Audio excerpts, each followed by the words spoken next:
Welcome back, everybody. As you can probably tell, we are not at Piney Grove this morning. Nice hot day in North Florida, and there's a lot of rain going up at Piney Grove, so I decided to do some maintenance back here at home on our lawnmower. So what we have here is we have a 22-year-old Husqvarna 42-inch cut Kawasaki V-Twin 15 horsepower mower that has served us well for 22 years. We got about 307 hours on it, and it runs really good, but lately it's been kind of sputtering and acting up.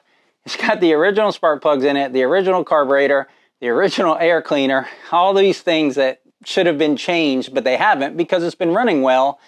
And like most lawnmowers, you only care about how well it's running when you're using it, which is only a few months out of the year. But anyway, today is the day it's going to get all of those things new. So we are an Amazon affiliate, and we do have an Amazon store. I'll link the products below that we use in this video, but most of them are going to be so specific to this mower that most people won't be able to use them.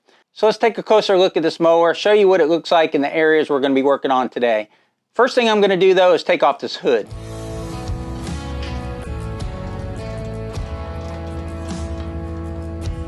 So one thing of note, I did price a new engine for this, and it does not need a new engine, but just this engine alone is $1,400 for this mower. It's ridiculous. I would never pay $1,400 just for an engine. I don't think I gave more than $1,000 for this whole mower 22 years ago, but that is what it costs nowadays to put a new engine on a lawnmower. So it's a Kawasaki XP series 15 horsepower V-Twin. You see that it has spark plug on this side, and then there's one on the other side. So we got the fuel line coming in with a filter I put in, and then a shutoff valve. And what I'm running into is that when this thing is shut off, it tends to leak fuel into the oil. The reason for that is likely a stuck float in the carburetor, and we'll get to that in a minute. We're coming around to the other side of this engine. Here's the other spark plug. It's a pressurized oil system, so it has an oil filter. There's your oil fill, and there's your oil drain. Okay, here's what we got for parts. We have 2 air filters, and the reason we have 2 air filters is one came without a foam pre-cleaner, so I had to order that one separate. Got the spark plugs. I don't think I'll be using the fuel filters. I just put the fuel filter on this one. That's the fuel pump. That's the oil filter. That's the carburetor. Some gloves to keep my hands clean, and just some basic tools. I have no idea how much this would cost if you took it to a small mechanic to do this work, but I'm going to estimate right around $300. I've got about $70 invested in parts, and it'll probably take about an hour of my time. And nothing that I'm going to do here is going to be highly complicated. We got a fuel line coming from the tank, goes into a filter, goes to a shutoff valve, then it goes to a fuel pump, and then that fuel then goes to the carburetor. So we're just going to replace most of the things along that line, very easy to get to. We're going to change out the spark plugs, and we're going to change out the carburetor and the air cleaner. All this stuff will be easy to replace. Couple screws, couple nuts, couple bolts, pull the old parts off, put the new parts on, and everything should run just like it did when it was new. First thing we'll do is take off this air cleaner cover. And you can see the foam pre-cleaner here is very dirty, so that's falling apart. We got a new one for that. Unscrew one wing nut to take off the air cleaner. Now the carburetor is exposed. Next we'll remove this cover in front of the carburetor that holds the air cleaner using a 10mm socket, and most things on these lawnmowers are going to be metric. Simply 2 nuts that holds this on. So there's 2 screws that hold this on the bottom, and a vacuum line here. You just pull that out. There's the carburetor. Now I know where this vacuum line goes. I'll put it right there. Now this carburetor will slide right off. The only thing really holding it in place is the linkage and the fuel line. So we'll take this fuel line off and look at the linkage in the new carburetor. Now the old carburetor has this solenoid cutoff, and I don't know if I can put that in the bottom of the new carburetor. I've got to look at that and check it out. Here's the carburetor exposed. There's a fuel line holding it on, and a couple of wires, a grounding strap, a wire to the solenoid here, and a couple of linkage items. So compare the old one to the new one. The linkages look similar, so we just got to see if it's a good fit.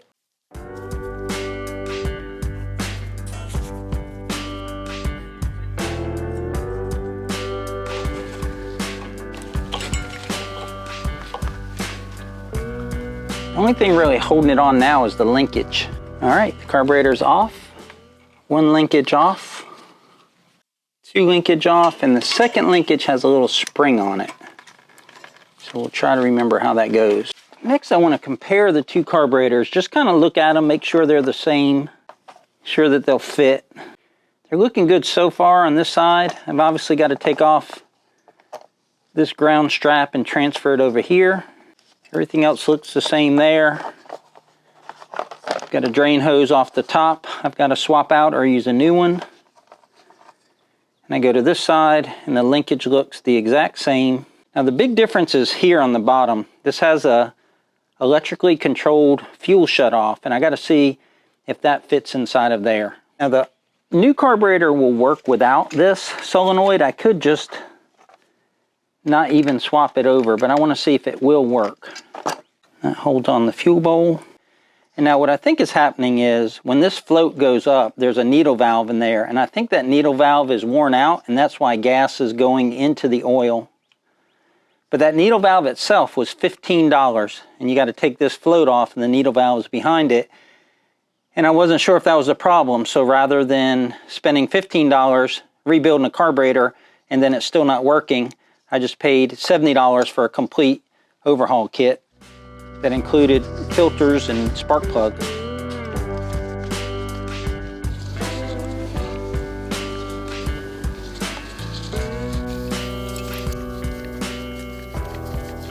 Now the old carburetor has this shutoff right here, and this is a solenoid activated shutoff.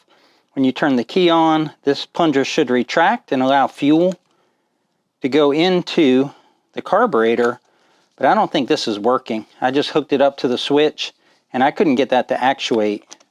You can see that the new carb does not have that at all in it. So we're just going to go without that actuator. Since this is just a drain line and it's already formed to the right shape, I'm just going to go ahead and reuse it. 22 years old, it's still in good shape. So we'll just push that right on the new carb. I'm going to take off the old carburetor gasket. Probably can't see in here real good, but it's just the intake port to the engine. Pulling this carburetor gasket off in pieces, but it's all coming off. Kind of scrape this a little bit, just to make sure there's no pieces left on there, so the new one gets a good seal. It came with two new carburetor gaskets. This is the one that it needs. So that'll go up there just like this. Now we connect the linkages. There was a spring on one linkage as well as the linkage. So we got that on there. We have this other linkage. Okay, the linkage is on. Kind of stretch it a little to get it over the studs. And there you go, the carburetor's on. This drained to the back. And this activated that fuel solenoid. We're just going to tuck this back in here. It won't be in the way of anything. The fuel line's on. Okay, the keeper's on. To make sure I put this on correctly, I want to put it on the carburetor side. Just kind of look for any hole patterns. So that's the correct way to put that gasket on. So we have a vacuum line that goes into the back here. Put this vacuum line on. Put on the two nuts. All right, carburetor is on. New air cleaner.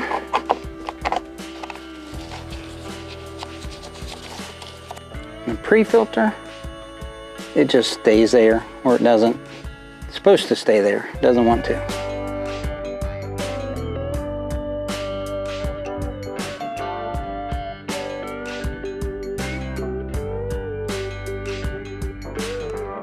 Okay, next up is the fuel pump.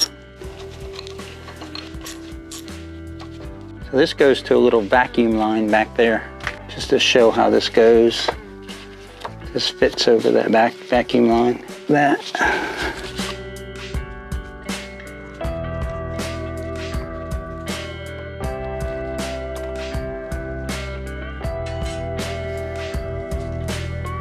It actually has this little cover over it, and I pushed the line on with that cover on, so it never would have got fuel. I didn't notice that. Let me go ahead and take all of them off. It's pretty simple. Fuel comes from the tank into the pump, the vacuum line in the back, and then the outlet line to the carburetor right here. 2 bolts, and it's back in. I guess it's not back in, it's in, since this is a new one. Carb's on, fuel pump is on, everything's tight. All 3 hoses hooked up. Next stop, spark plugs. All right, take off the spark plug wire. I'm gonna use my chainsaw wrench. That spark plug came out pretty good. These are original spark plugs, 22 years old, 307 hours. Spark plugs don't look bad.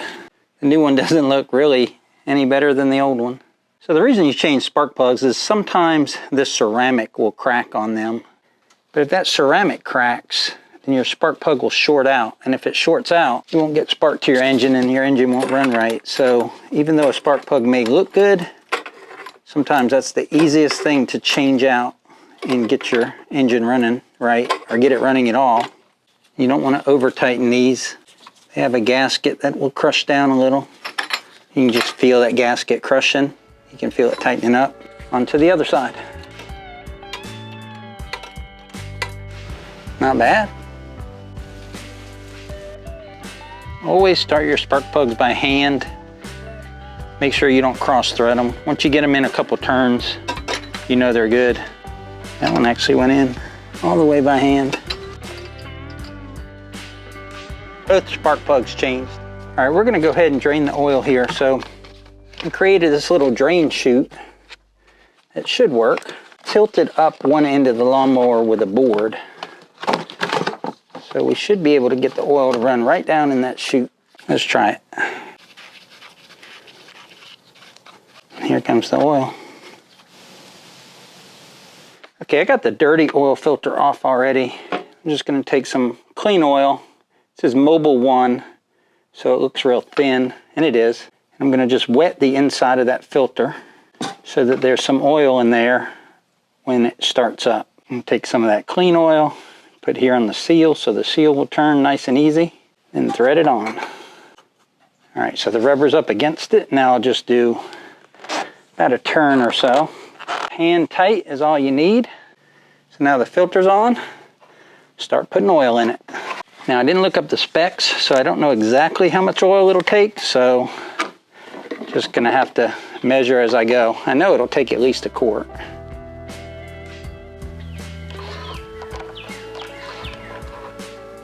Looks like it's coming up on the dipstick, so you don't want to overfill it. Looks like it's perfect. It's right there, which would be right in between the 2 hash marks, which I think is perfect. We don't want to overfill it. We'll start it and then check it again.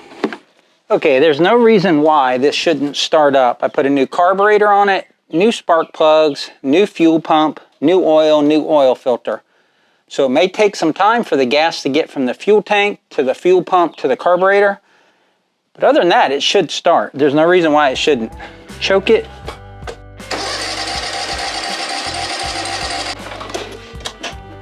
Okay, it didn't start.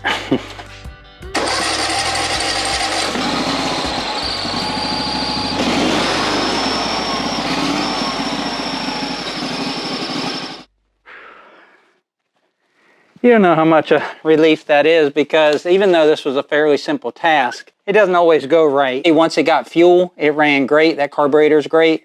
Let's say I've got 1 hour of time invested in here and about $70 worth of parts from Amazon. Saved myself probably $200, maybe $300, and I've got my lawnmower and it's ready to go. So I say all that to say this, is that don't be scared to tackle a small job like this. It's not very technical. It's simply unbolting parts and bolting new parts in. But that's all I've got for today's video. Hopefully you enjoyed coming along with me today, working on this 22-year-old lawnmower. Hopefully I'll get, 10, 20 more years left out of it. If you would, click that like button below the video.